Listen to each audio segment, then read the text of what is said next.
দর্শক, স্বাগত জানাচ্ছি সময়ের আলোর ফেসবুক পেজ থেকে। আমি এখন যুক্ত হয়েছি কিশোরগঞ্জের পাকুন্দিয়ার সবচেয়ে বড় পরীক্ষা কেন্দ্র, এসএসসির পরীক্ষা কেন্দ্র। সকাল 10টা থেকে আরম্ভ হয়েছে এসএসসি পরীক্ষা 2026-এর পরীক্ষার। এখানে আমরা যে কেন্দ্রে অবস্থান করছি সেটি হচ্ছে পাকুন্দিয়া পাইলট উচ্চ বিদ্যালয়। আমরা দেখতে পাচ্ছি শান্তিপূর্ণ পরিবেশে পরীক্ষা চলছে এবং বাইরে কিন্তু অভিভাবকদের এক প্রকার ভিড় দেখতে পাচ্ছি। তারা ভিতরে কিন্তু পরীক্ষা চলছে আর বাইরে এক ধরনের পরীক্ষা চলছে, সেটা হচ্ছে ধৈর্যের পরীক্ষা।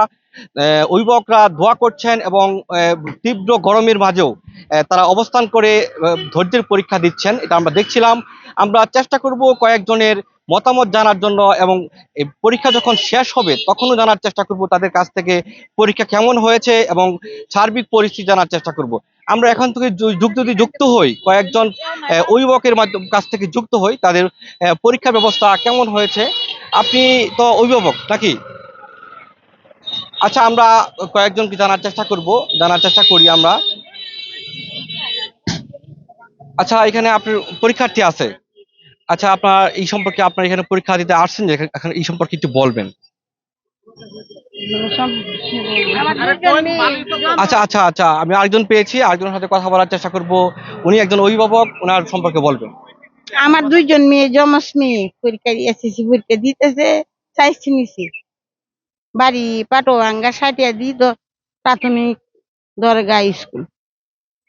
আমরা আরেকজনের সাথে চেষ্টা করব যোগাযোগ করার জন্য এই বিষয়ে, যে পরীক্ষার কেমন হচ্ছে, পরীক্ষার পরিবেশ কেমন হচ্ছে। জানেন যে বিএনপি সরকার গঠনের পর থেকেই কিন্তু এক ধরনের উৎকণ্ঠা বিরাজ করছিল। আমাদের এহসানুল হক মিলন শিক্ষামন্ত্রী হওয়ার পর থেকে এক ধরনের ভয়ও কাজ করছিল তাদের মাঝে, অভিভাবক এবং শিক্ষার্থীদের মাঝে। আরেকজন কাছ থেকে জানার চেষ্টা করব সার্বিক পরিস্থিতি নিয়ে। আমি দেখতেছি মোটামুটি বাহিরের অবস্থা খুবই ভালো। আর মিলন চার্জে শিক্ষামন্ত্রী বর্তমানে নিছে, খুব ভালো একটা পদক্ষেপ নিছে। এটা আমরা অভিভাবক অনেক খুশি। এইভাবে নিলে ভবিষ্যৎ প্রজন্ম আরো ভালো হবে ইনশাল্লাহ। ঠিক আছে দর্শক, যে কথা জানাচ্ছিলেন সেটি হচ্ছে এহসানুল হক মিলন শিক্ষামন্ত্রী, যিনি যে পদক্ষেপগুলি নিয়েছেন সেই পদক্ষেপগুলির ভূয়সী প্রশংসা করছেন এবং তাদের মাঝে যে এক ধরনের ভয়ভীতি কাজ করছিল সেটিও জানাচ্ছিলেন। আমরা আরো কিছু লোকের কাছে যুক্ত হব এ বিষয়ে জানার জন্য। আমরা আমরা বর্তমানে আমাদের বর্তমান যে শিক্ষামন্ত্রী এহসানুল হক মিলন সাহেব, ওনার কার্যক্রম খুবই ভালো। যেহেতু প্রথমে সিসি ক্যামেরা দিয়ে উনি পরীক্ষা নিচ্ছেন, তবে আমি মনে করি স্টুডেন্টদের যেন উনি ভয়ভীতি না দেখান, স্টুডেন্টরা যেন নির্ভয়ে পরীক্ষা দিতে পারে, এই বিষয়ে যেন একটু সজাগ থাকেন। আর আমি মনে করি যে নকল মুক্ত পরিবেশে এবছর প্রথম পরীক্ষা হচ্ছে। আমরা গার্ডিয়ানরা অত্যন্ত আনন্দিত এবং খুশি। আমরা আশা করি উনি যদি এই ধারা অব্যাহত রাখে তাহলে পড়ালেখার মান অনেক উন্নতি হবে, ছাত্ররা পড়ালেখা মনোনিবেশ হবে। ধন্যবাদ। তো দর্শক, যে কথা বলছিলাম, সকলেই কিন্তু এক ধরনের প্রশংসা করছিলেন শিক্ষামন্ত্রীর। আর তারা বলছিলেন যে নকল মুক্ত এবং যে পরিবেশে পরীক্ষা নেওয়া হচ্ছে তাতে তারা খুশি এবং আনন্দ প্রকাশ করছেন। আপনি এই পাশটায় দেখান, এটা হচ্ছে পাকুন্দিয়া পাইলট সরকারি উচ্চ বিদ্যালয়ের এই একটি ভবন। আর আমি জানিয়ে রাখি, পাকুন্দিয়ার মাঝে মোট 7টি কেন্দ্র রয়েছে। আর মোট পরীক্ষার্থী হচ্ছে 900।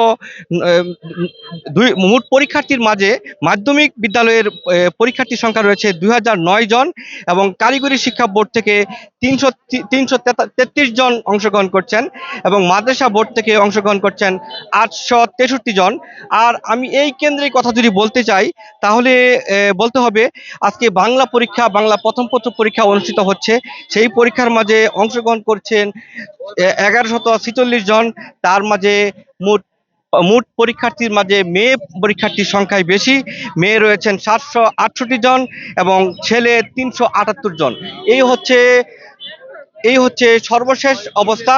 এই পাকুন্দিয়া সরকারি পাইলট উচ্চ বিদ্যালয় থেকে এসএসসি পরীক্ষার সর্বশেষ অবস্থা জানাচ্ছিলাম। কেএম জুনায়েদ আহমেদ, কিশোরগঞ্জ থেকে।